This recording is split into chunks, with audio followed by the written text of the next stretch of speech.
Shalom, shalom, shalom. Hey, first and foremost, I'm going to give all praises, honor, and glory unto Yahweh by Shema Mashiach, Yahushua. Hey, man, today I want to kind of touch on a post I had seen, man. And, you know, in the post, it was like, you know, you're not grown until you realize $1,000 ain't a lot of money. Or 2,000. Or even 5. Right? And it's something that I see often that our people is always about how much money you have. Always about chasing the bag. It's always pertaining to money. And always trying to get money. Hey, our people don't even realize, hey, you making money your God. You putting that above the Most High God. Right? You working on the Sabbath day, getting that double overtime. Hey, the Lord made that day holy and separate. Hey, but since you put money above the Lord, right? You see that double overtime, you going to think about how that check going to look. Hey, when you're in captivity, the Lord going to forgive me. No, man. No. We got a problem with chasing after money as a people, man. And what did the Lord say? Let me get this in Matthew 6 and verse 24. It say, no man can serve two masters, for either he will hate the one and love the other. Hey, because it don't mix.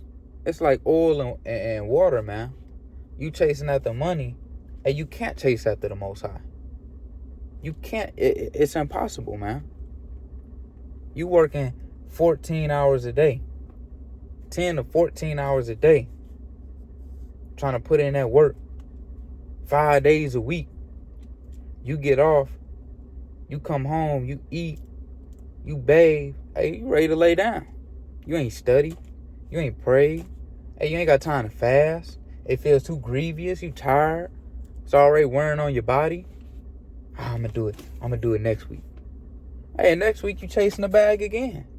You putting the Lord off on the back burner, man. Hey, you can't serve two masters. Hey, because you're going to love one and hate the other. And our people choose to love the money and hate the Most High God. Because he tell you can't work on that Saturday to get that double overtime. You can't do it.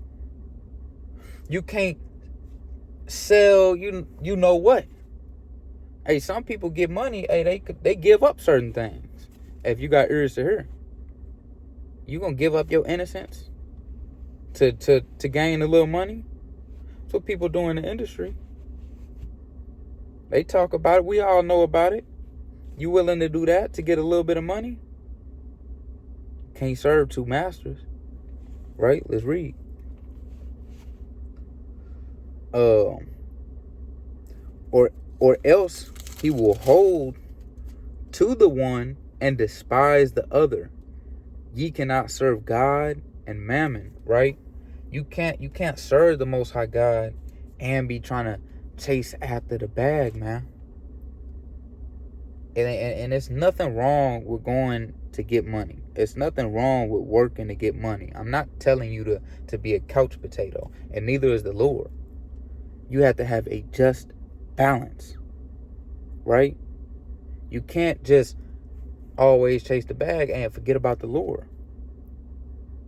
Hey, if you're working too many hours and it's taken away from the Lord, you got to cut back. Go back down to 10 hours. Go back down to your 8 hours. And you got to be willing to sacrifice that for the Lord. Hey, because the world is soon coming to an end, right? And that's really what we hoping for, and we got to be aware of. Circumspect of the times at hand, right? This is the book of Proverbs, chapter 11 and verse 4. Riches profit not in the day of wrath. That day of wrath is soon coming, man. I know y'all heard. Hey, we in the end times. Hey, them riches ain't gonna profit you in that day. They're gonna kick in your door, and they're gonna take whatever they want. They're gonna kill you, man. You're not gonna pay them off. The money not gonna matter then. Stores gonna be shut down. They're gonna be looted, raided. You think what you gonna give them? That money don't matter to them. They want your water, they want your food, they want your wife and your daughter, and they gonna take it. That money not gonna save you, right? Let's keep reading. But righteousness delivereth from evil. And what's righteousness, right? Let's go find out what the righteousness that's going to deliver us from evil is. This the book of Deuteronomy, chapter 6 and verse 24. And the Lord commanded us to do all these statutes, to fear the Lord our God for our good always, that he might preserve us alive as it is this day. And it shall be our righteousness if we observe to do all these commandments before the Lord our God as he has commanded us. That's our righteousness. Is doing the law, statutes, and commandments and believing on the Mashiach Yahushua as the scriptures have said. That's going to be our righteousness, right? It's not the money. It's not the money that's going to save us in that day of wrath, right? It's going to be adhering to these laws, statutes, and commandments that the Most High God has laid out for us to follow. The Most High God has written a script. He showed it to us before we seen the movie, before the movie played out. And that's this. He's telling us what's going to happen before it happens. That way you're not surprised. You're not getting hit with a curveball. You seen it coming. It's like baseball. You know they about to throw a slider. Exactly where they're going to throw it. Exactly how fast it's going to be. You don't know exactly how to set up. Where to set up in the box. You know where it's going. You don't hit it out the park every time. Because you were well equipped. Because you knew where it was going. You knew the game plan. And if y'all don't understand baseball, football, hey, the safety, hey, they knew you throwing a post over the top. You knew it when how many steps he was gonna take back, who he was throwing to, where the ball was gonna be placed at. That's an interception. All day. That's what the Lord did for us. Word for word, bar for bar, the script is here. We just gotta read it. We got to stop giving over to our fleshly desires. We got to start focusing on the spiritual aspect of things and not so much the carnal things. Hey, because it's vanity at the end of the day, right? You get this in the book of Romans chapter 8 and verse 5. For they that are after the flesh do mind the things of the flesh. Hey, so if you're after the flesh, you're going to do the things after the flesh. You're going to work them 14 hours a day, right? You're not going to be able to come home, teach your family, build them up through the spirit. So now guess what? You got spirits in your house. You got a spirit on your wife and on your kids. And you don't know where it's coming from. And after all that, after working 14 hours a day, now you're catching hell at home. And you're like, man, why is going wrong? I'm getting money. And now my family out of order. Because you don't got a just balance. Hey, let me get this real quick in Proverbs 11 and 1. A false balance is an abomination to the Lord, but a just weight is his delight. And that's a false balance. You giving all your time, your energy over to making money and not giving it to the Lord. That's a false balance. And it's an abomination. And you got to be teaching your family, man. You got to be building your family up through the spirit. You got to be focusing on the spiritual aspects more than the carnal aspects. Hey, because this ain't going to last forever. You got this much life. This is a small amount of time that we have to live for. And you can either choose to do right or choose to do wrong. And that determines how much good or bad that you're going to have for this. Some people are okay with sacrificing and doing wickedness for this much to have pleasure. And instead of this. Hey, you gonna go into the kingdom, get eternal life, and be on the bottom? Hey, you a loser. People would rather thrive in this world and say, hey man, I'm gonna just get my lashings. Hey, you weak. That's weak nature. That's not of the Lord. You're not enduring the hardships because you think this walk is too hard. You think it's too grievous. Hey, you just weak mentally, man. Hey, and it really come down because the Lord didn't choose you. It's really what it come down to. If you feel like this stuff is too grievous, hey, it's hard to get by out here. Hey, you just weak, man. Straight up and down. Let's keep getting into it, man. Let me get this in Ecclesiastes, right? Chapter 5 and verse 10. He that loveth silver shall not be satisfied with silver. So no matter how much money you get, it's never gonna be enough. You're never gonna be content with the money that you have. You think, let's say you start out at $20,000 a year. You know, you in high school, got a little gig. Oh man, if I was making $40,000, I'd be good. You graduate, you get you a decent little job. Now you're making $40,000 a year, and now your living, your expenses go up because your living habits go up, right? Oh man, if I just made 60, 70,000 a year, I'd be good. Now you got that job, hey, you might be making 80. And guess what? You start spending more money. So now it's like when you were making 40,000. And you see the thing that just keeps happening, it's never enough. Why? Because you chasing after that money. You don't have a discipline, right? You're not content with what you have. You always need more. You always need the best of the best. You always got to upgrade. Hey, cause you trying to compete with this world out here, man. Trying to be flashy. Trying to live the best life you can live out here. YOLO. No, man. Trying to impress this world. What's to impress out here? What do you gain from that, man? I sincerely want to know what our people gain from that. Impressing the world, man. A few likes on Instagram. A few double taps. You get a few women. That get old. That expires. You want to know what don't?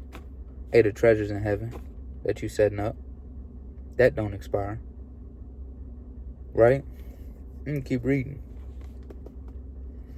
Nor he that loveth abundance with increase, this is also vanity.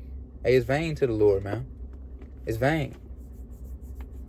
Straight up and down. It's no other way to put it.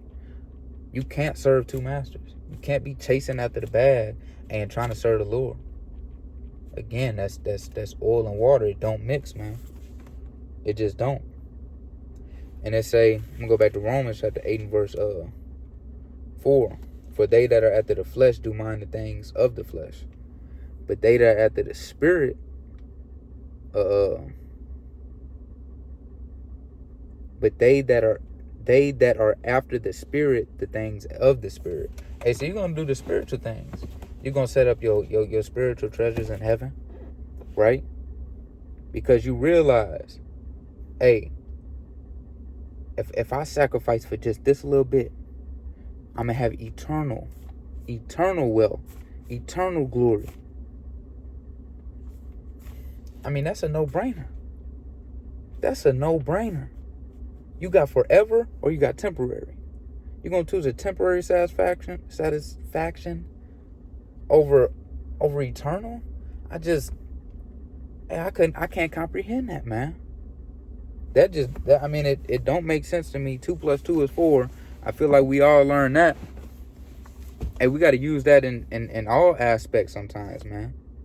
Right? Let me get this in Hebrews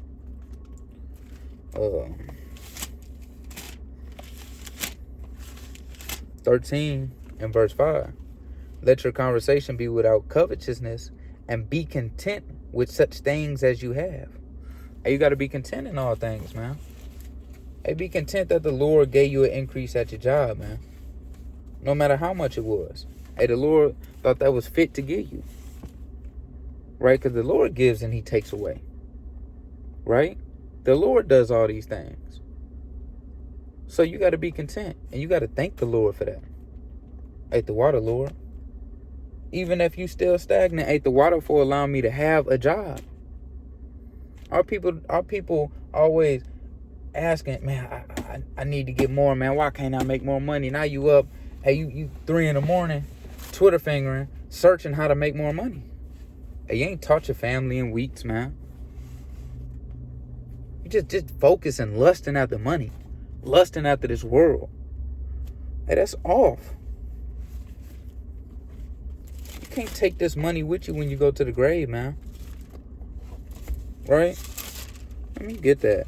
Book of Matthew, chapter 6, and verse number 19. It says, lay not up for yourselves treasures upon earth, where moth and rust do corrupt, and where thieves break through and steal. Hey, don't set your treasures up, hey, where it can get taken away. Hey, it's getting moldy. Hey, the things that you have, hey, getting rusted. Don't set your treasures up here. But where? But lay up for yourselves treasures in heaven, where neither moth nor rust do corrupt, and where thieves do not break through nor steal. Set these eternal treasures up, man. Can't nobody take them away from you. These are forever. They're never going to diminish. You're not going to deplete. You know, the money not going to go away. Right? For where your treasure is, there will your heart also be. Hey, so if your treasures are in this world, your heart's going to be in this world. If your treasures are in the heaven, that's where your heart is going to be at. And we got to be focused on the things up above and not the things of this world. As it say in Colossians 3 and 2. Right? And being content with the things that we do have. Right? Hey, but that's a little food for thought, man. And you know, I hope brothers and sisters just really re-examine, you know, if you really, what you giving your time over to. Are you working too much, laboring too much at work, and not really putting your hand to the plow and building up this kingdom, you know, brick by brick? You building up Esau kingdom brick by brick. Right? Hey, but with that, I want to say Shalom, giving all praises, honor, and glory unto the Most High God Yahweh by Shema Mashiach Yahushua. Shalom.